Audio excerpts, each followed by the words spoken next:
Bom, pessoal, bom dia.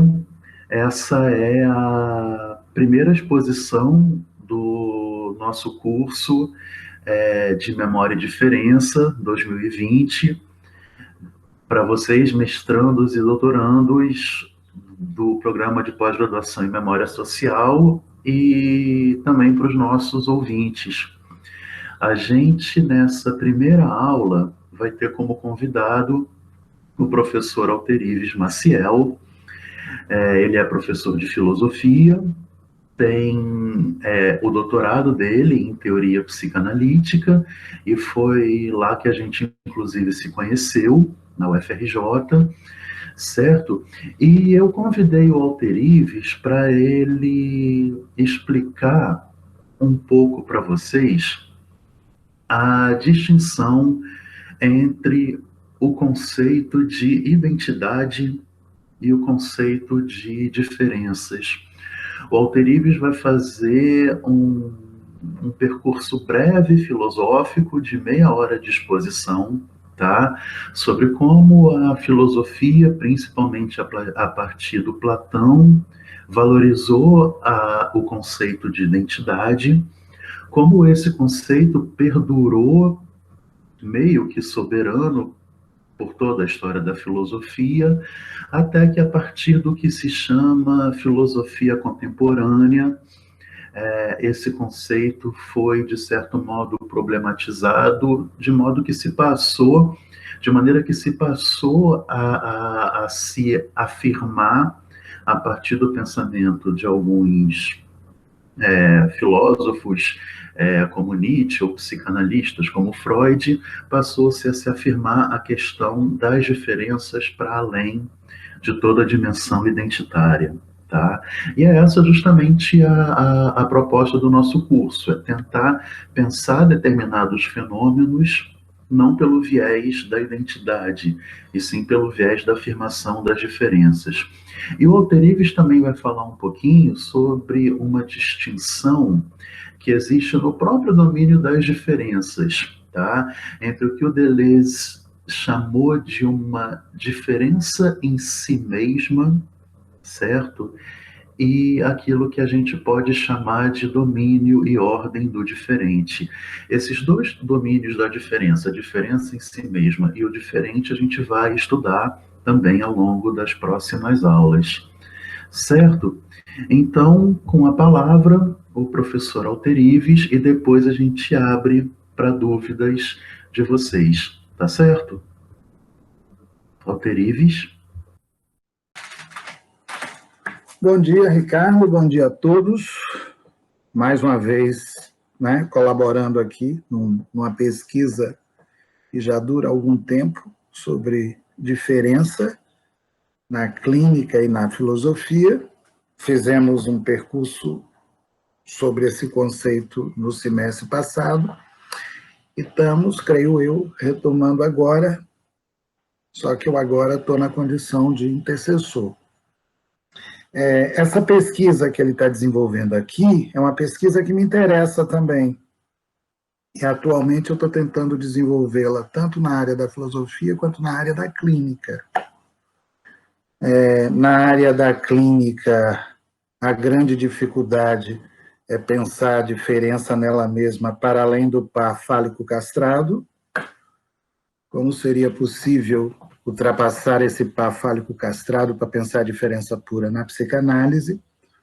Na área da filosofia, o desafio é pensar a diferença nela mesma, fora da maldição platônica. É que Deleuze, quando escreveu Diferença e Repetição, disse que a história da representação da diferença começa com o banimento da diferença pura. O capítulo onde Deleuze diz isso é a diferença em si mesma, esse capítulo está no Diferença e Repetição, onde Deleuze diz que toda a história da representação da diferença foi construída para banir a diferença nela mesma, entendida como maldição. E ele diz que esse banimento começa na obra platônica, onde o diferente foi certa vez visto e banido da República como persona não grata, tá certo? E a partir de Platão, Aristóteles tomou para si a tarefa de representar a diferença e pensou a diferença mediatizada pelo conceito de identidade, semelhança e analogia. Aristóteles. A diferença ficou reduzida à oposição e foi pensada como diferença entre coisas, diferença entre sujeitos e diferença entre espécies. É bem gozado isso. Diferença entre coisas, diferença entre sujeitos e diferença entre espécies. Por exemplo, o homem se difere do cachorro porque ele tem a diferença específica animal e ele é definido em Aristóteles como animal racional.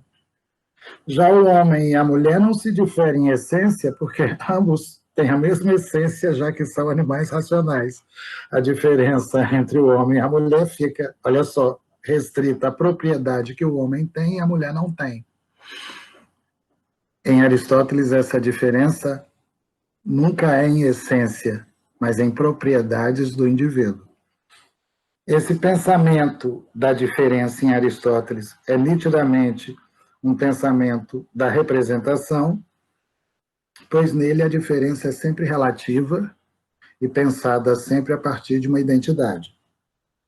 Tá? Não vou fazer a história disso, senão a gente vai se desgastar. Tá? O Deleuze chama isso que Aristóteles inaugurou de representação orgânica da diferença. Esse pensamento aristotélico vigorou de Aristóteles até a Era Moderna. Aristóteles foi, de certa forma, ao longo da Idade Média, o grande pensador da diferença, incluindo aí, olha só, os teólogos que se serviram de Aristóteles. E no século XVII aparece um filósofo alemão chamado Leibniz, que introduziu um conceito muito interessante, que é o conceito de mônada, onde ele passou a pensar a diferença a partir do ponto de vista que está incluído em cada sujeito. E transformou o problema da diferença em diferença singular, já que ele pensou cada sujeito como uma diferença, tá? Mas ainda permaneceu no âmbito da representação. Ainda permaneceu no âmbito da representação. Se em Aristóteles, vou dar exemplos bem simples para vocês entenderem, a diferença é relativa porque ela está restrita a um e outro, ou uma espécie diferente de outra espécie, ou um indivíduo diferente de um outro indivíduo, diferença relativa. Em Leibniz, a diferença passou a ser pensada como a diferença intrínseca a cada indivíduo. No Leibniz, Ricardo é uma diferença, porque ele se define por ser um ponto de vista de um mundo que só ele pode descrever. Às vezes a gente briga porque eu quero fazer com que o meu ponto de vista coincida com o dele, e é inútil. É inútil, porque o ponto de vista dele é irredutível ao meu ponto de vista. É que Ricardo virou a assinatura de um mundo. E o modo como ele vê o mundo é extremamente singular. E Hudson também é a assinatura de um mundo onde o modo como o Hudson vê o mundo é extremamente singular. Devo dizer a mesma coisa da Jaqueline, que é um ponto de vista de um mundo onde a maneira como se descreve o mundo é extremamente singular. Embora estejamos descrevendo o mesmo mundo, o ponto de vista do mundo é diferente. Foi Leibniz que trouxe isso de uma maneira muito interessante. O ponto de vista sobre o mundo é diferente. Leibniz descreve o mundo como uma série infinita de acontecimentos, inclui essa série infinita de acontecimentos em cada indivíduo, e diz que o indivíduo se define, ou melhor dito, vamos falar a palavra correta, que aqui a gente vai usar, o sujeito se define, né, pelo ponto de vista a partir do qual ele avalia, percebe e sente o mundo. E esse ponto de vista a partir do qual ele avalia, percebe e sente o mundo, de fato, é singular. É uma diferença. Tranquilo, né? Em Aristóteles era entre espécies, entre indivíduos. Em Leibniz, a diferença migrou para o interior de cada indivíduo e foi fixada pela via do ponto de vista. Embora vejamos o mesmo mundo, o ponto de vista de cada um é diferente a respeito do mundo. Quando eu defino a diferença pelo ponto de vista do mundo, eu estou, inclusive, ao pensar dessa forma, definindo o sujeito como aquele que ocupa um determinado lugar num determinado ponto de vista. Essa é a revolução de Leibniz no século XVII, quando ele leva a diferença ao ponto de vista, e ao levar a diferença ao ponto de vista, vai pensar cada mônada, cada indivíduo, como sendo uma diferença a partir de um determinado ponto de vista. Ok, né? É rápido, porque o que me interessa não está aqui. O Deleuze gosta do Leibniz, mas ainda desconfia que em Leibniz a diferença ainda está presa à representação. Está presa à representação. Que simplesmente em Leibniz a representação se tornou infinita, a diferença foi pensada como ponto de vista, mas esse ponto de vista supõe ainda um mesmo mundo. Além do mais, esse ponto de vista em Leibniz é fixo. E se ele define o sujeito, e o sujeito é definido pelo ponto de vista, já que o sujeito vê o mesmo mundo a partir de um determinado ponto de vista, nada me impede, pela fixidez desse ponto de vista, de chegar à conclusão de que esse ponto de vista não muda. Tá? É o mesmo Alter Ives que percebe, que fala, é o mesmo mundo que ele descreve, a variação é intrínseca, mas o ponto de vista é fixo. Ok, né? É fixo. Isso vai dar um problemaço depois quando a gente for tocar na psicanálise, eu vou tentar colocar. Bom, isso o Deleuze chama de representação orgíaca. Ele critica, ele diz que a diferença nela mesma ainda não foi pensada, embora Leibniz tenha desempenhado um esforço magnífico para pensar a diferença, ele ainda fixa a diferença à identidade de um mundo, que é o mesmo. Ele ainda permanece, de alguma forma, cristão, porque ele diz que esse mundo foi criado por Deus, e que Deus escolheu dentre mundos o melhor dos mundos possíveis e fez a gente incluir cada um desse mundo em nós, expressar um aspecto desse mundo por intermédio de um ponto de vista. Ok, né? Tá rápido, depois vocês vão entender. O que o Deleuze está fazendo quando ele apresenta essa pequena história da diferença?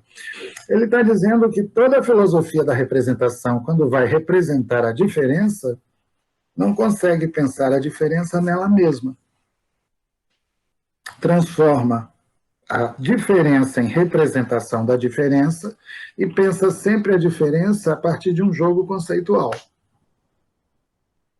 Tá? Em Aristóteles isso ocorre com muita clareza, diferença específica ou diferença entre indivíduos. Em Leibniz isso ocorre, que é a diferença no indivíduo. Esse indivíduo é a mônada, essa diferença no indivíduo supõe o mesmo mundo para a mônada representar. A diferença fica sendo aqui pensada como diferença entre pontos de vista. Tá certo?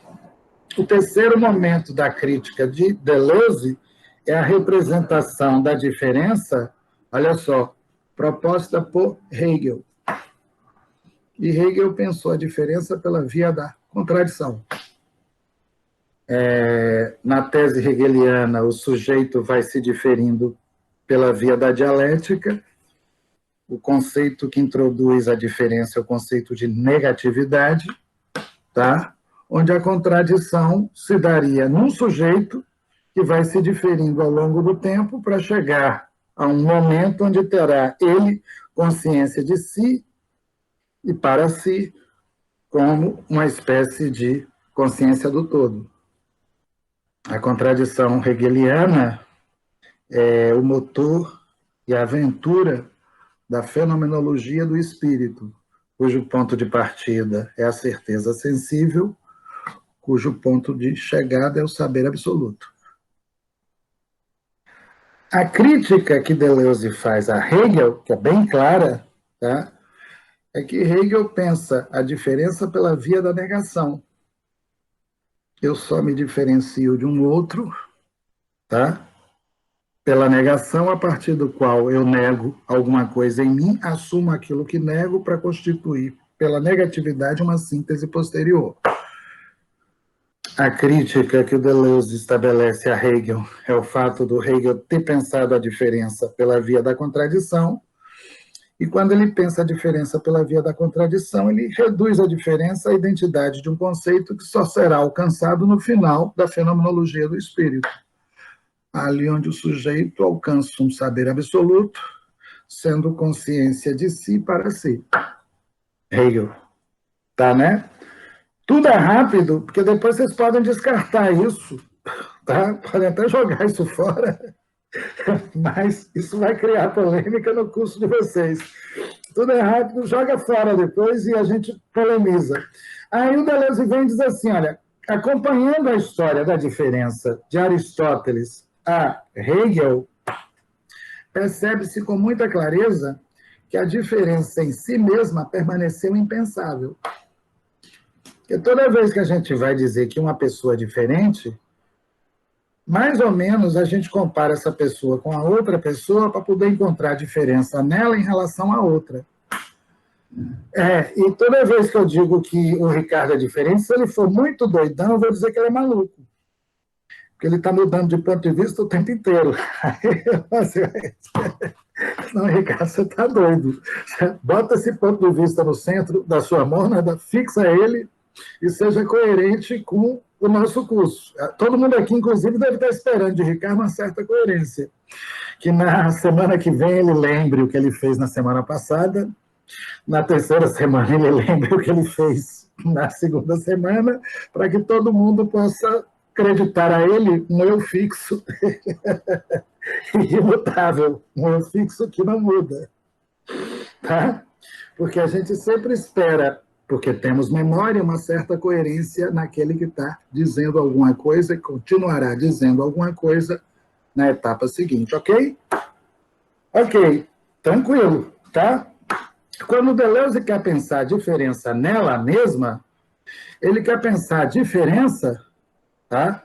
Não em um sujeito, nem entre sujeitos, mas num ser humano que vive se diferindo em si mesmo, sem nenhuma preocupação em manter um perfil identitário. É isso que ele quer pensar. Tá? É isso que ele quer pensar. Aquele sujeito onde você se encontra com ele certo dia e diz assim, pô, rapaz, eu não estou te reconhecendo. Aí ele diz para você, é porque eu estou diferindo. Eu não estou te reconhecendo, é porque eu estou diferindo. Mas diferindo muito mesmo a Vera, estou diferindo muito a Vera. São diferentes estranhos, extremamente estranhos, inclassificáveis pela lógica da representação. Não é possível capturá-los, porque quando você imagina que conferiu a eles uma determinada definição, eles dizem sim, mas migram imediatamente para uma outra posição. Quando você tenta definir, dizer, você é isso, ele diz, sou, mas de repente ele está migrando. E à medida em que ele vai migrando e passa a assumir uma outra posição, você corre atrás e dá dele uma outra definição e ele diz, isso, mas de repente ele migrou. Aí, quando falando aqui, Ricardo vai rir daqui a pouco. Aí, quando você corre atrás dele e tenta dar uma terceira definição, ele disse, sou, porém ele migrou. Aí você corre atrás dele e tenta dar uma quarta definição, ele disse, sou, aí migrou. Aí você vai ficando louco. Você vai ficando louco, porque você pode dar 7 definições dele, ele vai entrar nas 7 e ainda assim você não cerca. Tá certo? Entra nas 7. Entra nas 7. Eu não estou contando a piada, isso é o sofista de Platão. É o sofista de Platão, que foi lá que tudo começou. Platão escreve um diálogo chamado Sofista, onde nesse diálogo ele quer definir o sofista. E a tentativa de definição que o Platão dá do sofista é bem astuciosa. Ele vai utilizar o método dele para definir o sofista e vai se espantando à medida em que, ao definir o sofista, ele encontra uma definição do sofista, mas ela ainda não é suficiente porque o sofista parece escapar dessa definição. Aí ele vai e dá uma segunda definição do sofista e acha que essa definição foi suficiente e o sofista parece ter escapado dessa definição. Mais ou menos eu e Ricardo aqui, viu? Tentam definir a gente já está em outro lugar.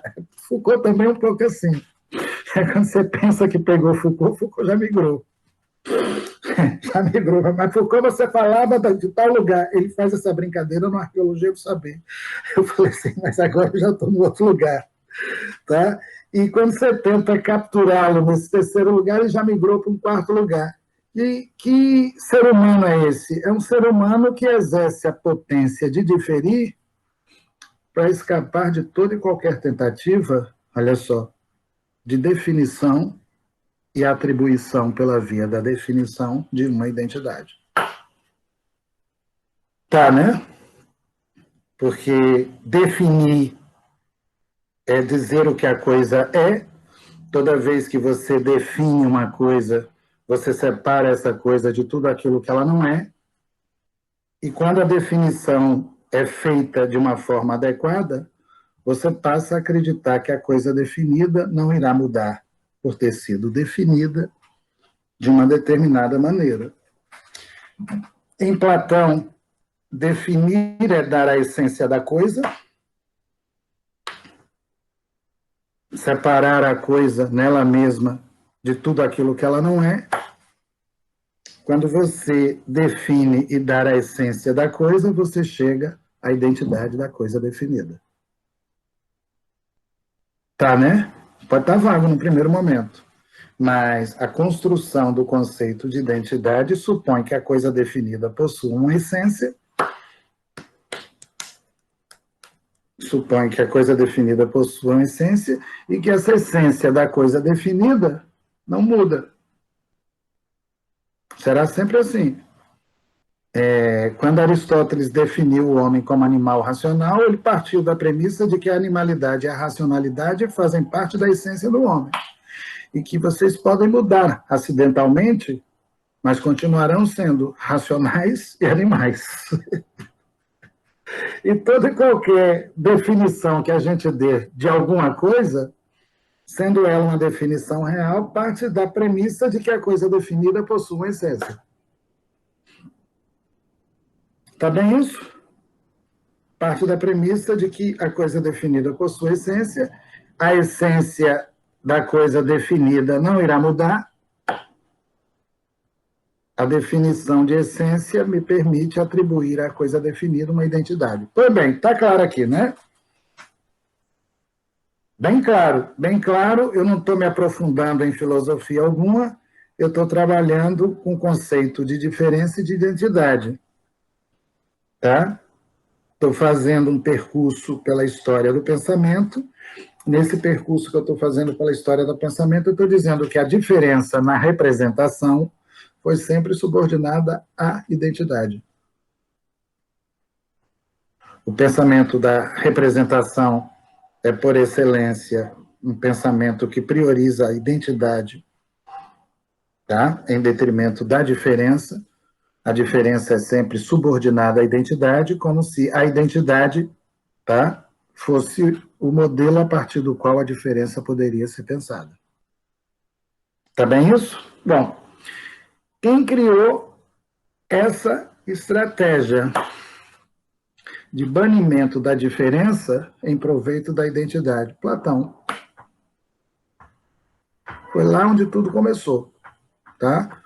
Foi lá onde tudo começou. A filosofia platônica é nitidamente uma filosofia que traz como propósito estabelecer diferenças entre os seres humanos.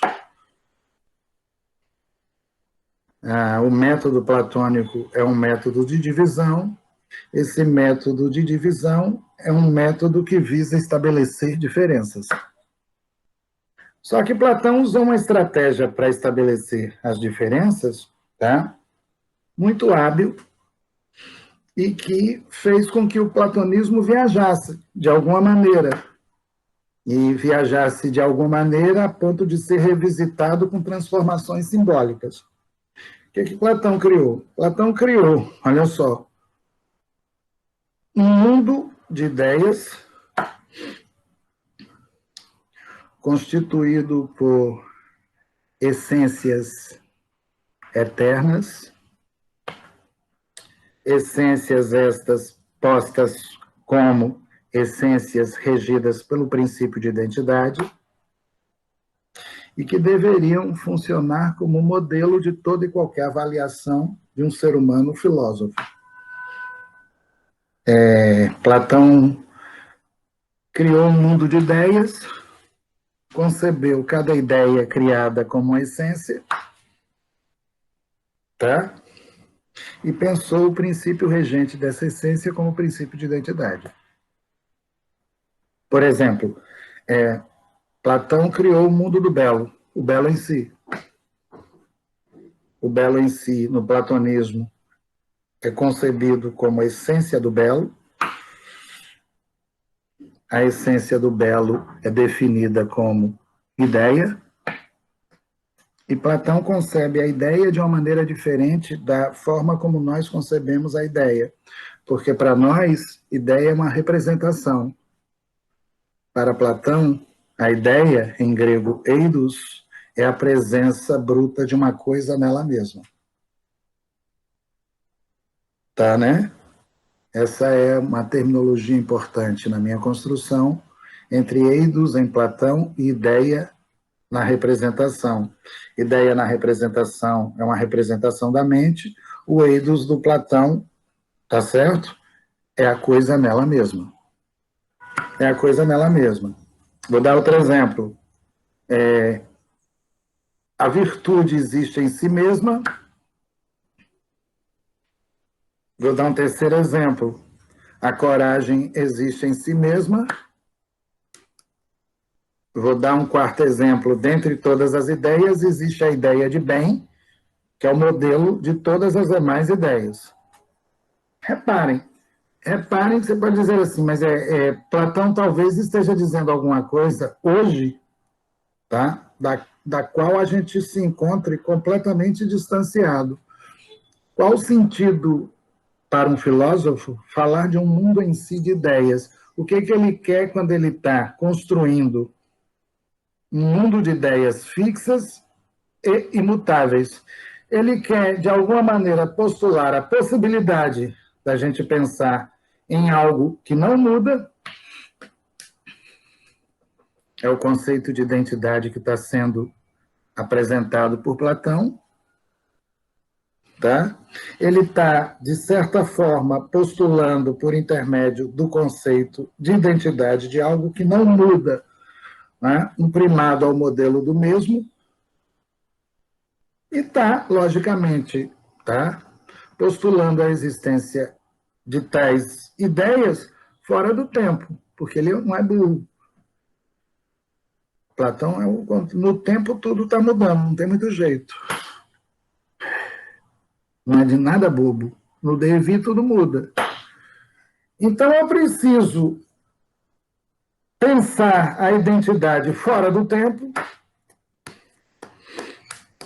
Eu preciso pensar essa identidade fora do tempo e projetar essa identidade, ou melhor, esse mundo identitário fora do tempo, com um propósito muito específico e muito criterioso. Qual o propósito? Avaliar dentre os seres humanos, tá? Quem está mais próximo do modelo e quem se encontra mais distante do modelo. Deixa eu ver se vocês entendem. Quem está mais próximo do modelo e quem se encontra mais distante do modelo.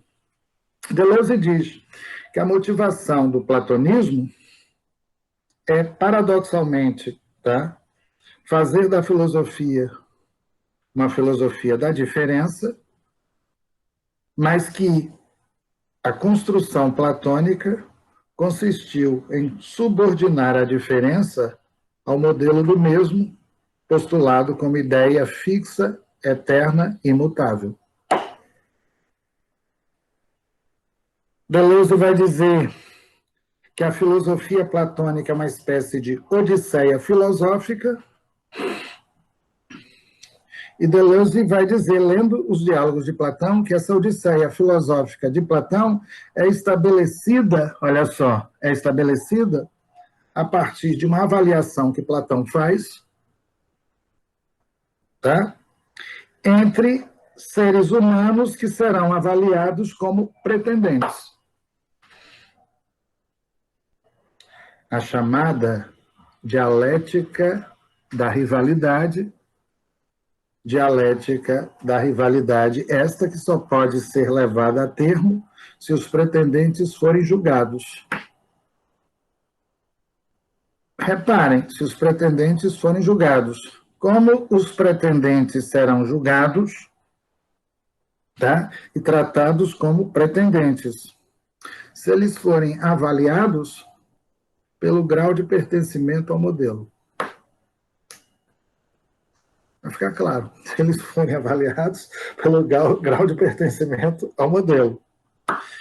Então, por exemplo, se existe a ideia de belo, dentre os pretendentes que se dizem belos, Platão dirá quem é o mais belo e quem é o menos belo. Já que ele parte da premissa de que aqui ninguém é belo em si, ele elege o belo em si como modelo para fazer uma avaliação da diferença entre o mais belo e o menos belo. Tá claro, né? O belo em si passa a funcionar como modelo e os pretendentes à beleza, isto é, ao modelo, serão avaliados pelo grau de pertencimento ao modelo, sendo esse grau maior ou menor. Se eu parto da premissa de que existe um belo em si, eu crio um torneio entre misses. Eu crio um torneio entre misses e eu fico de juiz, porque eu tenho a ideia de beleza lá no alto. Eu tenho a ideia de beleza lá no alto, só o belo em si é o belo verdadeiro, e aqui as misses serão consideradas mais ou menos belas, tá certo? Segundo proporções que o juiz filósofo deu a participar. Tá claro, né? O juiz filósofo deu a participar, bem claro. A tese que faz com que Platão sustente esse argumento não é difícil, tá? É a tese da participação. Participação esta que Platão irá sustentar pelo princípio de semelhança. Qual a ideia? Ele parte da premissa de que existe um belo em si, identidade, e que as coisas que estão pretendendo uma participação na beleza vão participar num grau maior ou menor pelo princípio de semelhança. Repetindo a formulação. Só a beleza é em si mesma. E as coisas que pretendem algo na beleza são mais ou menos belas e serão ditas mais belas porque estão próximas do modelo de beleza, menos belas porque estão distanciadas do modelo de beleza. Para vocês entenderem, tá? Essa graduação na participação pelo princípio de semelhança, vocês devem chamar os pretendentes de cópias. É um julgamento, um tribunal da verdade. Isso é um tribunal da verdade que funciona até nos exames de qualificação da vida. Nos bastidores a gente forja o modelo e aí fica avaliando se o pretendente está qualificado ou menos qualificado. É assim, é assim. Se o julgamento for quem é o mais fálico, ninguém é. Então, tem um modelo lá, do pai da horda na cabeça, para avaliar as pretensões dos homens. Agora, o fodão ninguém é. Isso é platonismo, revisitado. O fodão não é. O único fodão é o pai da horda, que está lá no alto. Está lá no alto. E aqui os homens, todos eles castrados, ficam pretendendo um grau de virilidade a mais. Ficam pretendendo um grau de virilidade a mais. Eu sou uma cópia viril de primeiro grau. Tá certo? Aí o outro viu uma cópia viril de segundo grau, o outro viu uma cópia viril de terceiro grau, até aquelas cópias desqualificadas, uma espécie de torneio de virilidade, onde falo mesmo está no alto. Tá no alto. Platonismo isso. Tá no alto. As mulheres nem contam. Mulher não conta, mulher castrada, não conta não, bota de lado, deixa de lado. Não entra no torneio fálico. Repare, eu estou contando piadas, porque o Platão está, na verdade, que de bobo ele não tem nada, instaurando uma doutrina da verdade. Nessa doutrina da verdade, ele forjou o modelo do mesmo para avaliar as semelhanças entre os pretendentes e tratou os pretendentes como cópias, bem ou mal fundadas, segundo o seu grau de semelhança. Tá? O ponto de partida privilegiado por Platão é a identidade. A semelhança vai ser graduada pela participação na identidade, e quando a semelhança for mínima, a gente chama esse cara de cópia desqualificada. É o torneio platônico. A cópia desqualificada nem entra na pista, o torneio. Já foi desqualificada porque não passou na prova preliminar. É a chamada cópia desqualificada. Repare, por que cópia desqualificada? Porque não existe ideia do negativo. Tipo, feiura é pouca beleza. Covardia é pouca coragem. É um julgamento moral. Nitidamente, é um julgamento moral. Não existe ideia negativa. Toda ideia guarda como sendo modelo uma positividade. A positividade da ideia é a essência nela mesma. Os seres humanos serão avaliados pelo grau de participação como bons participantes, médios participantes, maus participantes. O platonismo, como odisseia filosófica, é uma doutrina do julgamento. Tranquilo. O platonismo, como odisseia filosófica, é uma doutrina do julgamento. Doutrina do julgamento esta, olha só, que é feita e desenvolvida pelo conceito de identidade e avaliada pelo conceito de semelhança. Tá claro, né? Avaliada pelo conceito de semelhança. Vou dar virada agora. Tá claro isso, né? Bem claro, tá? Tranquilo? Pois bem, esse mesmo Platão, esse sujeito terrível, certa vez encontrou na obra dele, tá, determinadas imagens sem semelhança. Essas imagens sem semelhança, Platão chamou de simulacros.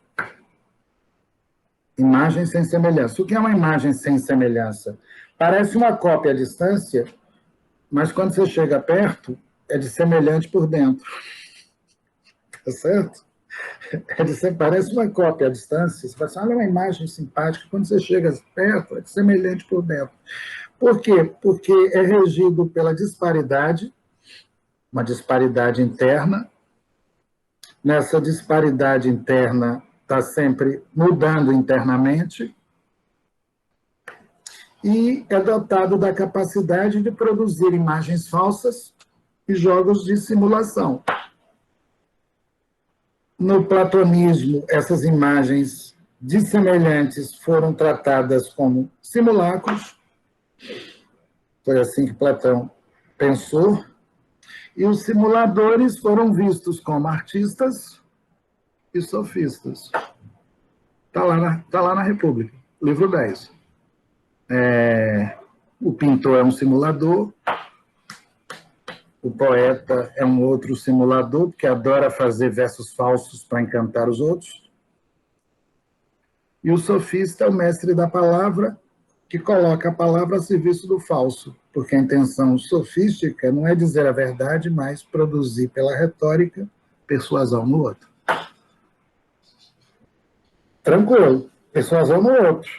Fala bonito, o poeta canta os versos lindos, fica todo mundo encantado com ele e tal, tudo falso. Tudo falso. E reparem que a gente passou a desenvolver uma certa ojeriza do falso em proveito de uma busca do verdadeiro. Reparem como nós somos ainda platônicos.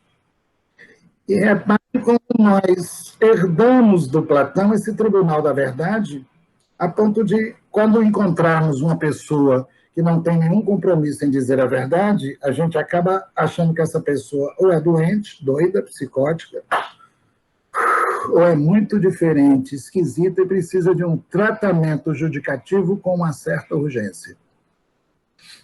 Tá bem, né? Um tratamento judicativo com uma certa urgência.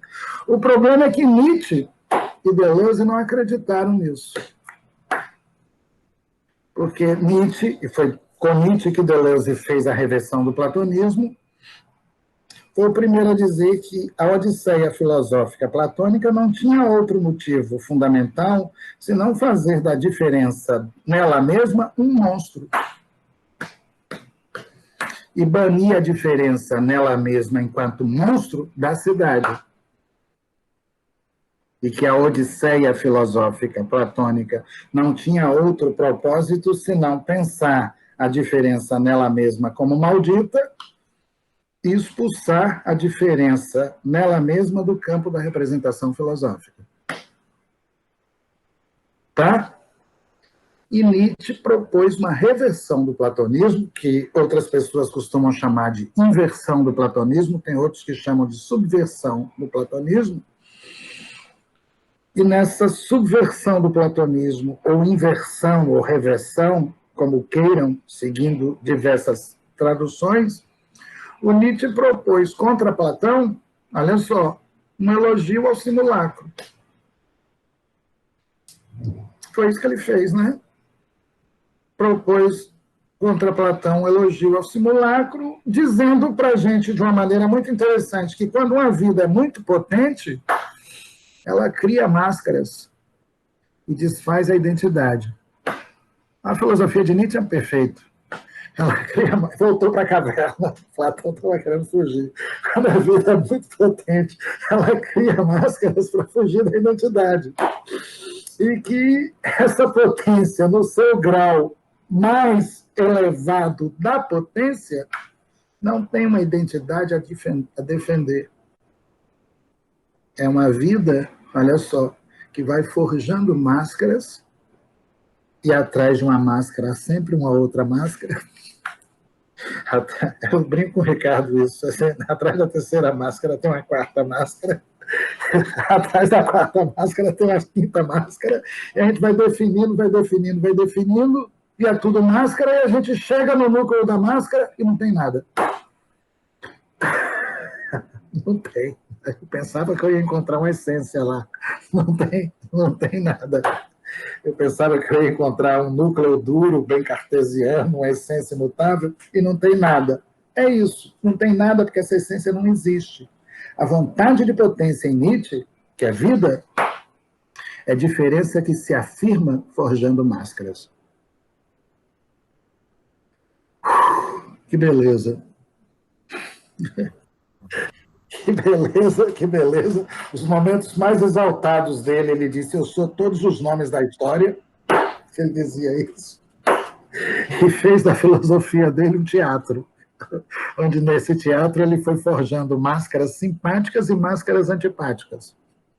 Ora Nietzsche é o super-homem, ora ele é o Zaratustra, ora ele é o homem do ressentimento, ora ele é o homem da má consciência. Vocês leiam, vocês vão rir a beça. Vão rir muito, vão rir bastante. A filosofia se transforma num teatro filosófico para escapar do tribunal da verdade. A filosofia se transforma num teatro filosófico para escapar do tribunal da verdade. Tribunal da verdade este que foi implementado por Platão, teatro filosófico esse que foi, de alguma maneira, dramatizado por Nietzsche. Estou fechando. Nietzsche diz: a vida, na sua mais elevada potência, cria o novo, ao invés de buscar o verdadeiro. Quando a vida é potente, ela cria o novo para enaltecer o falso. Quando a vida é potente e, ao criar o novo para enaltecer o falso, faz do falso a potência maior da vida, pela via da criação do novo. Tá, né? Deleuze pegou Nietzsche e, no final do diferença e repetição desse capítulo, diferença e repetição, a diferença em si mesmo, ele coloca o simulacro em Nietzsche para reverter o platonismo e faz um elogio ao simulacro de Nietzsche fora da doutrina da verdade. Ao falar do simulacro em Nietzsche fora da doutrina da verdade, ele vai chamar esse simulacro de potência do falso. Reparem, olha o conceito. O simulacro ou a potência do falso é a diferença pura. Reparem o conceito. Viu? Voltando agora para o chão, para a gente aqui. O que é a diferença pura? É a diferença de um ser humano que vai diferindo em si mesmo, sem a pretensão de preservar nenhuma semelhança. Ou melhor, produzir uma semelhança a partir de uma dissemelhança. A diferença nela mesma é uma diferença, olha só, onde, ao ser dita de um ser humano, me faz entrar em contato com alguém que está se diferindo na ordem do tempo, sem a preocupação de fixar um eu identitário. Difícil, né? Difícil. Difícil se a gente permanece, estou fechando, no plano da imaginação, mas não é tão difícil se a gente vai para o plano empírico da experimentação, porque elas estão aí. Então, quando eu pego mulheres trans, mulheres queers, mulheres inclassificáveis, tá? Eu estou diante de uma diferença anômala. É porque ninguém quer capitalizar e criar o conceito disso. Quando eu vou para as redes para pegar esses sujeitos que não são classificáveis como psicóticos, mas não têm uma identidade fixa, porque a vibe deles é estar transitando nas redes, mas eles estão o tempo inteiro produzindo máscaras. Talvez seja esse o barato, a produção de máscaras. É que a gente é meio careta e meio platônico. É meio careta e meio platônico. Talvez seja essa a questão da produção das máscaras, e o que tem por trás? Tem nada, são só máscaras. A libido está aí. Está aí. Quando eu pego essas mulheres ciborgues com essas coisinhas aqui, ó, isso aqui é um barato, viu, libidinal? Isso é uma máquina extremamente poderosa. É a minha máquina. Aqui, ó, teclando todo dia e viajando na rede. Pô, o Terife está doidão. Tá doidão. É que eu estou pensando que eu fiz com isso aqui um circuito libidinal muito, muito particular, onde eu dou a mim o direito de não ter que responder pelo meu eu a uma sociedade disciplinar. Com esses exemplos que eu estou tentando dar para vocês, quer ver uma pessoa bem diferente? Paul B. Era Beatriz, né? Era Beatriz Preciado, que virou Paul B. Era Beatriz Preciado, botou um bigode, virou Paul B agora. Não sei qual será a próxima máscara dele. Não sei. Eu não sei se eu estou imaginando que está vestindo máscara para escapar da tirania da significância. Me parece que foi essa a tese prioritária do Manifesto Contrasexual, tá? Que ela escreveu lá. A Butler, que não é deleuziana, Butler pega outra, ela usa a estratégia da paródia, e ao usar a estratégia da paródia, pega uma mulher falsa, que na realidade é uma drag queen, para situar a mulher falsa ao lado de uma mulher verdadeira e descobre que não há diferença alguma entre a verdadeira e a falsa, porque a verdadeira também já era falsa. Isso é muito bom. Quando uma drag fica ao lado de uma histérica, você não sabe quem é a drag, você não sabe quem é a histérica. Porque a Butler diz que o original não existe. Não existe. Tá certo? Aí você vai encontrando mulheres em série, olha só, sem original. Essas mulheres em série sem original, olha que coisa interessante. É bem interessante. Todas elas, já que não tem original, Lacan sacou isso muito bem, a mulher não existe. É a potência que o feminino tem de construir máscaras. A potência que o feminino tem de construir máscaras. Pois bem, fechando para a gente discutir. Ó. Isso está no contemporâneo. Eu não tenho dúvida disso. Está de uma forma marginal, não conceitual. Essa explosão de diferenças, tá certo? Está no mundo contemporâneo. A gente vê e se encontra com esses diferentes, eu encontro com esses diferentes em quase todos os lugares em que eu vou. Talvez o que não tenha ainda é a potência indispensável para que essa diferença se transforme em diferença expressiva. Mas aquilo que Platão tentou banir, retornou. Né? Retornou com muita força no contemporâneo. No tempo de Nietzsche, ele já estava anunciando esse retorno, esse eterno retorno da diferença. Estou fechando. Que fez o Deleuze dramatizar a teoria do eterno retorno e fechar o capítulo assim. Só retorna o que tem potência para retornar. E o que tem potência para retornar é a diferença afirmada. É isso aí, viu? Valeu. Bom, obrigado, Terives. Valeu.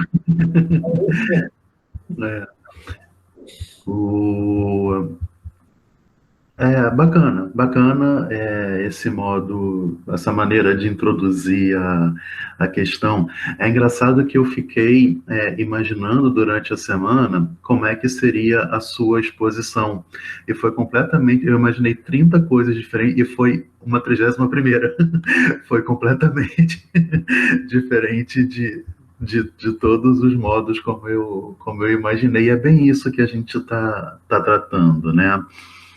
O Walter Ives, ele trouxe bem essas questões que a gente vai trabalhar ao longo dos cursos.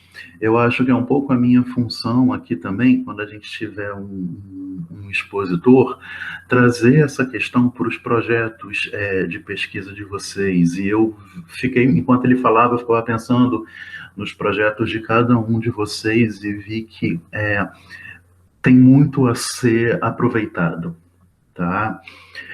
Eu acho que a questão do negro está aí, a questão da verdade está aí, a questão do mundo contemporâneo, dos agentes penitenciários, do humor, tá? E de qualquer coisa que se pretenda identitária, porque os alunos da nossa linha, eles chegam meio aqui, querendo fazer uma coisa identitária, né? Mas aí quando assistem essa aula percebem que podem pensar tudo por um outro viés, né? Por exemplo, a questão do negro, tá? Existem 3 formas por essa exposição do Walter Ives da gente encarar a questão do negro? Primeiro, forjando uma identidade a respeito do negro. Proposta, o que o negro é, qual a essência do negro, qual a verdade do negro. Tá? Esse é um projeto platônico e que Nietzsche, Freud, Deleuze denunciaram, olha, é ilusório. É impossível definir o que é o negro. Tá? Primeiro ponto de vista, ver o negro pelo viés identitário.